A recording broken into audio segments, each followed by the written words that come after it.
नमो भगवते वासुदेवाय। आप सभी का हमारे YouTube चैनल पर हार्दिक स्वागत है। आज सुने मार्गशीर्ष मास महात्म्य में आगे की कथा का वर्णन। नारद जी ने कहा, ब्राह्मण, मैं आपका शरणागत भक्त एवं शिष्य हूँ, अतः आप मुझे श्री कृष्ण जन्म की कथा को विस्तार पूर्वक सुनाइए। किसकी प्रार्थना से एकमात्र परिपूर्णतम परमेश्वर श्री कृष्ण अपने संपूर्ण अंशों से इस भूतल पर अवतीर्ण हुए, किस युग में, किस हेतु से और कहाँ उनका आविर्भाव हुआ, उनके पिता वसुदेव कौन थे अथवा माता देवकी भी कौन थी, किसके कुल में भगवान ने माया द्वारा जन्म ग्रहण की लीला की, श्रीहरि ने किस रूप से यहाँ आकर क्या किया। मुने, सुना जाता है कि श्री कृष्ण कंस के भय से सूतिका गृह से गोकुल को चले गए थे। जो स्वयं भय के स्वामी हैं, उन्हें कीट तुल्य कंस से क्यों भय हुआ। उन श्री हरि ने गोप वेश धारण करके गोकुल में कौन सी लीला की।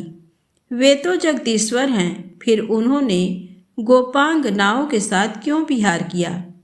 गोपांगनाएं कौन थी, यशोदा कौन थी, नंद राय जी कौन थे, उन्होंने कौन सा पुण्य किया था।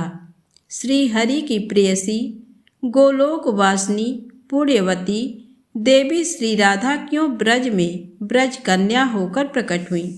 गोपियों ने किस प्रकार दुराराध्य परमेश्वर को प्राप्त किया। श्री हरि उन सबको छोड़कर मथुरा क्यों चले गए। महाभाग, पृथ्वी का भार उतारकर कौन सी लीला करने के पश्चात भगवान श्री कृष्ण पुनः परम धाम को पधारे। आप उनकी लीला कथा सुनाइए, क्योंकि उसका श्रवण और कीर्तन पुण्यदायक है। श्री हरि की कथा अत्यंत दुर्लभ है। वह भवसागर से पार उतारने के लिए नौका के तुल्य है। प्रारब्ध भोग रूपी बेड़ी तथा क्लेशों का उच्छेद करने के लिए कटार है। भगवान की कथा शोक सागर का नाश करने वाली मुक्ति है। वह कानों में अमृत के समान मधुर प्रतीत होती है। कृपा निधे, मैं आपका भक्त एवं शिष्य हूँ। आप मुझे श्री हरि कथा का ज्ञान प्रदान कीजिए। जप तप, बड़े बड़े दान, पृथ्वी के तीर्थों के दर्शन, श्रुति पाठ, अनशन, व्रत, देवार्चन तथा संपूर्ण यज्ञों में दीक्षा ग्रहण करने से मनुष्य को जो फल मिलता है, वह सब ज्ञान दान की 16वीं कला के बराबर भी नहीं है। भगवान नारायण बोले, कुल को पवित्र करने वाले नारद, मैं तुम्हें अच्छी तरह जानता हूँ। तुम धन्य हो, पुण्य की मूर्तिमती राशि हो। लोगों को पवित्र करने के लिए ही तुम इनमें भ्रमण करते हो। वाणी से मनुष्यों के हृदय की तत्काल पहचान हो जाती है। शिष्य, कलत्र, कन्या, दौहित्र, बंधु बांधव, पुत्र पौत्र, प्रवचन, प्रताप, यश, श्री, बुद्धि, बैरी और विद्या, इनके विषय में मनुष्यों के हार्दिक अभिप्राय का पता चल जाता है। तुम जीवन मुक्त और पवित्र हो। भगवान गदाधर के शुद्ध भक्त हो। अपने चरणों की धूल से सबकी आधारभूता वसुधा को पवित्र करते फिरते हो। समस्त लोगों को अपने स्वरूप का दर्शन देकर पवित्र बनाते हो। भगवान श्री हरि की कथा परम मंगलमयी है, इसीलिए तुम उसे सुनना चाहते हो। जहाँ श्री कृष्ण की कथाएं होती हैं, वहीं सब देवता निवास करते हैं। ऋषि मुनि और संपूर्ण तीर्थ भी वहीं रहते हैं। वे कथा सुनकर अंत में अपने निरापद स्थान को जाते हैं। जिन स्थानों में श्री कृष्ण की शुभ कथाएं होती हैं, वे तीर्थ बन जाते हैं। सैकड़ों जन्मों तक तपस्या करके जो पवित्र हो गया है, वही इस भारतवर्ष में जन्म पाता है। वह यदि श्रीहरि की अमृतमयी कथा का श्रवण करे, तभी अपने जन्म को सफल कर सकता है। भगवान की पूजा, वंदना, मंत्र, जप, सेवा, स्मरण, कीर्तन, निरंतर उनके गुणों का श्रवण, उनके प्रति आत्मनिवेदन तथा उनका दास्य भाव, ये भक्ति के 9 लक्षण हैं। नारद, इन सब का अनुष्ठान करके मनुष्य अपने जन्म को सफल बनाता है। उसके मार्ग में विघ्न नहीं आता और उसकी पूरी आयु नष्ट नहीं होती। उसके सामने काल उसी तरह नहीं जाता है जैसे गरुड़ के सामने सर्प। भगवान श्रीहरि उस भक्त का सामीप्य एक क्षण के लिए भी नहीं छोड़ते हैं। अणिमा आदि सिद्धियां तुरंत उसकी सेवा में उपस्थित हो जाती हैं। भगवान श्री कृष्ण की आज्ञा से उसकी रक्षा के लिए सुदर्शन चक्र दिन रात उसके पास घूमता रहता है। फिर कौन उसका क्या कर सकता है। यमराज के दूत स्वप्न में भी उसके निकट वैसे ही नहीं जाते जैसे सलभ जलती हुई आग को देखकर उससे दूर भागते हैं। उसके ऊपर ऋषि मुनि सिद्ध तथा संपूर्ण देवता संतुष्ट रहते हैं। वह भगवान श्री कृष्ण की कृपा से सर्वत्र सुखी एवं निःशंक रहता है। श्री कृष्ण की कथा में सदा तुम्हारा आत्यंतिक अनुराग है। क्यों न हो, पिता का स्वभाव पुत्र में अवश्य ही प्रकट होता है। विप्रवर, तुम्हारी ये प्रशंसा क्या है। तुम्हारा जन्म ब्रह्मा जी के मानस से हुआ है। जिसका जिस कुल में जन्म होता है उसकी बुद्धि उसके अनुसार ही होती है। तुम्हारे पिता श्री कृष्ण के चरणार बिंदों की सेवा से ही विधाता के पद पर प्रतिष्ठित हैं। वे नित्य निरंतर नवधा भक्ति का पालन करते हैं।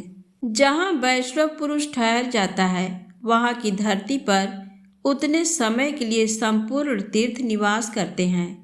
वहाँ मरा हुआ पापी मनुष्य निश्चय ही पाप मुक्त हो श्री हरि के धाम में वैसे ही चला जाता है जैसे अंत काल में श्री कृष्ण की स्मृति होने पर अथवा ज्ञान गंगा में अवगाहन करने पर मनुष्य परम पद को प्राप्त हो जाता है। तथा जैसे तुलसी वन में, गौशाला में, श्री कृष्ण मंदिर में, वृंदावन में, हरिद्वार में एवं अन्य तीर्थों में भी मृत्यु होने पर मनुष्य को परम धाम की प्राप्ति होती है। तीर्थों में स्नान करने या गोता लगाने से पापियों के पाप धुल जाते हैं। फिर उन तीर्थों के पाप वैष्णवों को छूकर बहने वाली वायु के स्पर्श से नष्ट होते हैं। जो भगवान ऋषिकेश की और उनके पुण्यात्मा भक्त की निंदा करते हैं उनके 100 जन्मों का पुण्य निश्चय ही नष्ट हो जाता है। वैष्णवों के स्पर्श मात्र से पातकी मनुष्य पातक से मुक्त हो जाता है। पातकी के स्पर्श से उस भक्त में जो पाप आता है उसका नाश उसके अंतःकरण में बैठे हुए भगवान मधुसूदन अवश्य कर देते हैं। ब्राह्मण, इस प्रकार मैंने भगवान विष्णु और वैष्णव भक्त के गुणों का वर्णन किया है। अब तुम्हें श्रीहरि के जन्म का प्रसंग सुनाता हूँ, सुनो। श्री नारायण ने कहा, एक बार गोलोक में श्री कृष्ण बिरजा देवी के समीप थे। श्री राधा को ये ठीक नहीं लगा। श्री राधा सखियों सहित वहाँ जाने लगी। तब श्री दामा ने उन्हें रोका। इस पर श्री राधा ने श्री दामा को साथ दे दिया कि तुम असुर योनि को प्राप्त हो जाओ। तब श्री दामा ने भी श्री राधा को ये साथ दिया कि आप भी मानवीय योनि में जाएं। वहाँ गोकुल में श्री हरि के ही अंश महायोगी रायाण नामक एक वैश्य होंगे। आपका छाया रूप उनके साथ रहेगा। अतएव भूतल पर मूढ़ लोग आपको रायाण की पत्नी समझेंगे। श्रीहरि के साथ कुछ समय आपका बिछोह रहेगा। इससे श्रीदामा और श्री राधा दोनों को ही क्षोभ हुआ। तब श्री कृष्ण ने श्रीदामा को सांत्वना देकर कहा कि तुम त्रिभुवन विजेता सर्वश्रेष्ठ शंखचूड़ नामक असुर होगे और अंत में श्री शंकर के त्रिशूल से भिन्न देह होकर यहाँ मेरे पास लौट आओगे। श्री राधा को बड़े ही प्रेम के साथ हृदय से लगाकर भगवान ने कहा, वाराह कल्प में मैं पृथ्वी पर जाऊंगा और ब्रज में जाकर वहाँ के पवित्र काननों में तुम्हारे साथ विहार करूंगा। मेरे रहते तुमको क्या भय है। उधर बिरजा देवी नदी हो गई और उनके श्री कृष्ण के द्वारा जो 7 सुंदर पुत्र हुए थे वे लवण, इक्षु, सुरा, घृत, दधि, दुग्ध और जल रूप 7 समुद्र हो गए। ये सब श्री राधा और श्री कृष्ण की लीला ही है, जो ब्रज में परम दिव्य पवित्रतम विलक्षण प्रेम रसधारा बहाने के लिए निमित्त रूप से की गई थी। इसी निमित्त से लीला में श्री राधा और श्री कृष्ण वाराह कल्प में पृथ्वी पर अवतीर्ण हुए। श्री राधा जी गोकुल में वृषभानु के घर प्रकट हुई। तो प्रेम से बोले राधे राधे, जय श्री कृष्णा। अब आइए सुने श्री कृष्णा की दिव्य और पावन कथा। प्रभु श्री कृष्ण ने गोपियों के साथ बहुत सी लीला की हैं। श्री कृष्ण गोपियों की मटकी फोड़ते और माखन चुराते, और गोपियाँ श्री कृष्ण का उलाहना लेकर यशोदा मैया के पास जाती। ऐसा बहुत बार हुआ। एक बार की बात है, यशोदा मैया प्रभु श्री कृष्ण के उलाहनों से तंग आ गई और छड़ी लेकर श्री कृष्ण की ओर दौड़ी। जब प्रभु ने अपनी मैया को क्रोध में देखा तो वह अपना बचाव करने के लिए भागने लगे। भागते भागते श्री कृष्ण एक कुम्हार के पास पहुँचे। कुम्हार तो अपने मिट्टी के घड़े बनाने में व्यस्त था, लेकिन जैसे ही कुम्हार ने श्री कृष्ण को देखा तो वह बहुत प्रसन्न हुआ। कुम्हार जानता था कि श्री कृष्ण साक्षात परमेश्वर हैं। तब प्रभु ने कुम्हार से कहा कि कुम्हार जी, आज मेरी मैया मुझ पर बहुत क्रोधित है। मैया छड़ी लेकर मेरे पीछे आ रही है। भैया, मुझे कहीं छुपा लो। तब कुम्हार ने श्री कृष्ण को एक बड़े से मटके के नीचे छिपा दिया। कुछ ही क्षणों में मैया यशोदा भी वहां आ गईं और कुम्हार से पूछने लगी, क्यों रे कुम्हार, तूने मेरे कन्हैया को कहीं देखा है क्या? कुम्हार ने कह दिया, नहीं मैया, मैंने कन्हैया को नहीं देखा। श्री कृष्ण ये सब बातें बड़े से घड़े के नीचे छुपकर सुन रहे थे। मैया तो वहां से चली गई। अब प्रभु श्री कृष्ण कुम्हार से कहते हैं, कुम्हार जी, यदि मैया चली गई हो तो मुझे इस घड़े से बाहर निकालो। कुम्हार बोला, ऐसे नहीं प्रभु जी, पहले मुझे 84 लाख योनियों के बंधन से मुक्त करने का वचन दो। भगवान मुस्कुराए और कहा, ठीक है, मैं तुम्हें 84 लाख योनियों से मुक्त करने का वचन देता हूँ। अब तो मुझे बाहर निकाल दो। कुम्हार कहने लगा, मुझे अकेले नहीं प्रभु जी, मेरे परिवार के सभी लोगों को भी 84 लाख योनियों के बंधन से मुक्त करने का वचन दोगे तो मैं आपको इस घड़े से बाहर निकालूंगा। प्रभु जी कहते हैं, चलो ठीक है, उनको भी 84 लाख योनियों के बंधन से मुक्त होने का मैं वचन देता हूँ।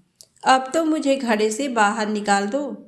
अब कुम्हार कहता है, बस प्रभु जी, एक विनती और है, उसे भी पूरा करने का वचन दे दो तो मैं आपको घड़े से बाहर निकाल दूंगा। भगवान बोले, वो भी बता दे, क्या कहना चाहते हो?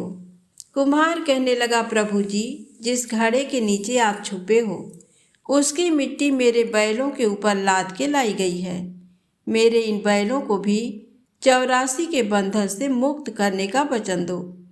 भगवान ने कुम्हार के प्रेम पर प्रसन्न होकर उन बैलों को भी 84 के बंधन से मुक्त होने का वचन दिया।